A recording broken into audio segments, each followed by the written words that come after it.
howdy all you collector car fans out there. This is once again Jason, the owner and founder of Southernwest Motorsports. So what we have here is a part 2 to the 489 cars that were found in 4 chicken coops.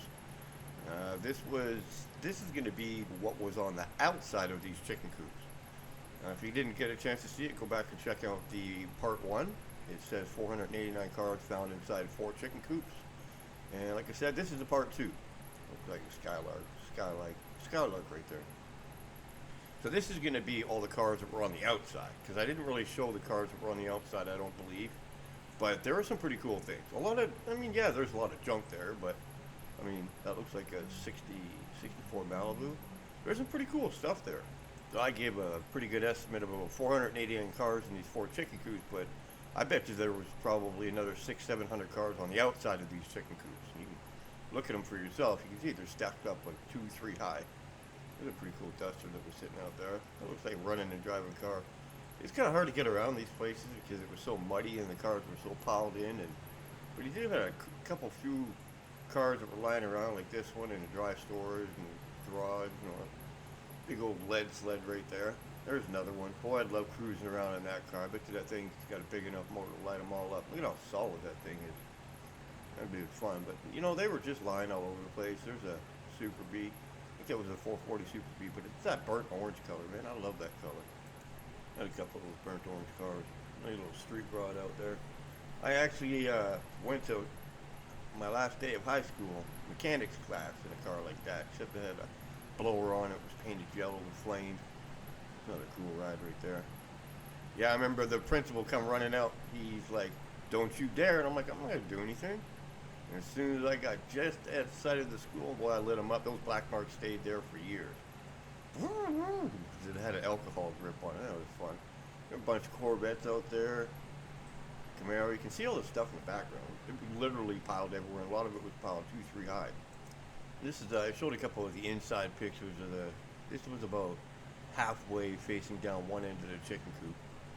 Just cars everywhere. Oh, one of those suicide door Lincoln Continentals. Boy, that thing was heavy and big, and it rode like it was on air.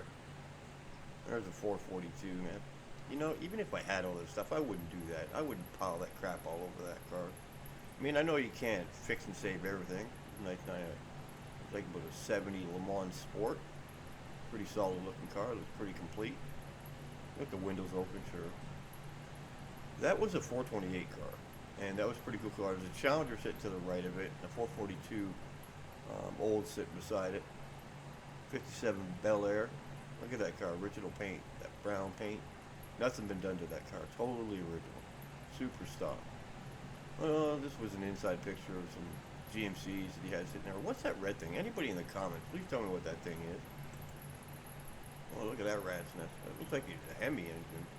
1-barrel Hemi engine. Probably a really old car. Spark plug through the, did Ford do that? It was a 71, 72 Chevelle SS. Let's just pile a bunch of crap on top of it. It don't matter when people like me would kill to have that car. Mustang, convertible in the background. That looks like a pretty complete, solid car. It doesn't look like that's ever been touched. We got out there, we got a 72 Cuda sitting out in the field. Sometimes when I go into some of these places, it really is a shame what I have to look at. There's another part of one of the chicken coops, just cars piled into the rafters in there. Inch apart from each other. There's a close-up of that Chevelle. Look at that SS. Yeehaw! Super Sport. Even though I did this for a living and I took 100,000 pictures, whatever pictures I took, and I traveled all over the place doing this stuff, it was a long time ago. I walk out the door every day like everybody else.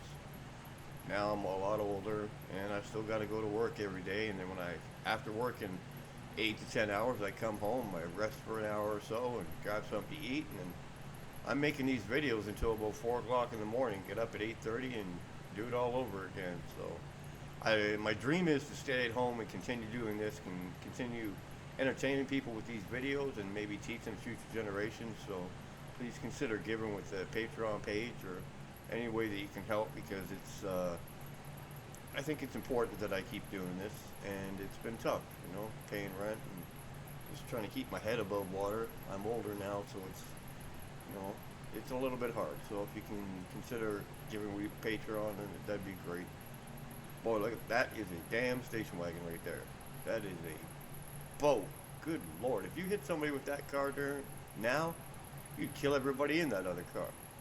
There's a nice note we're sitting right there. What a beauty. Nice and solid. What we got here? Ooh, Trans Am. Well, it don't look like it was a big 455 car or anything, but nice little Trans Am. Firebird. There's another one of these super huge station wagons. You know, I was watching the video. If you happen to have some pretty cool pictures or a story of how you found your car, look at all those cars in the background there. Yeah, you know, don't forget, you can go to southernbush@gmail.com and fire off those pictures and tell me where you found it. And let's get a Tales from the Bush done on your finds. That'd be great to get something like that going. That's how a lot of stuff can get out there and people can see it. There you go, 489 cars found in hidden chicken coops. 4 chicken coops. They were hidden in these chicken coops. Just insane. Look at all the stuff in the background. There's little houses all over the place. It's just crazy. It's Corvette there, Camaro. I guess you guys call that second generation Camaro. There's a Mustang sitting there, no windshield, no glass most of the way around it, but there's an engine in there. Car don't look touched. Don't look like much been done to it.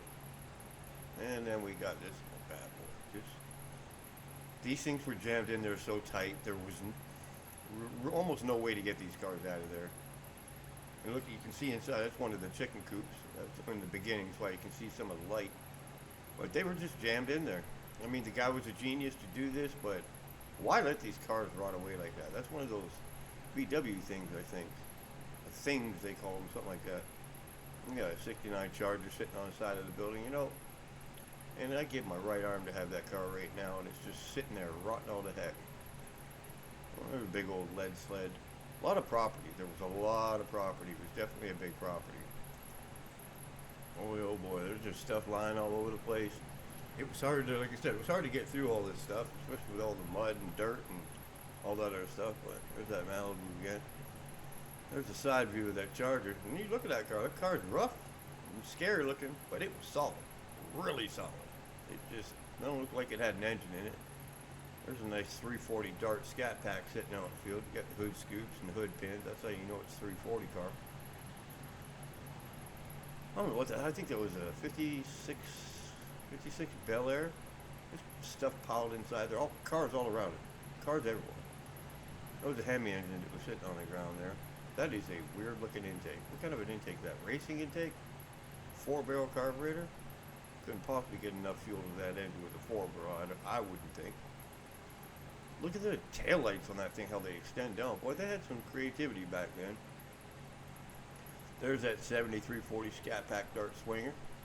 And it looks like a GTO beside it. Look at all the cars in the background, man. Wow. I mean, there's just stuff everywhere. But, you know, I don't know if the guy was collecting stuff for the value of the scrap or what. But, you know, he did it, we didn't, and all the power to him. Smart enough to keep these cars saved, and, you know, that's exactly what the guy did.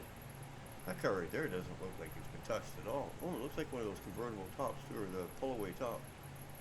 They did a lot of weird things back then.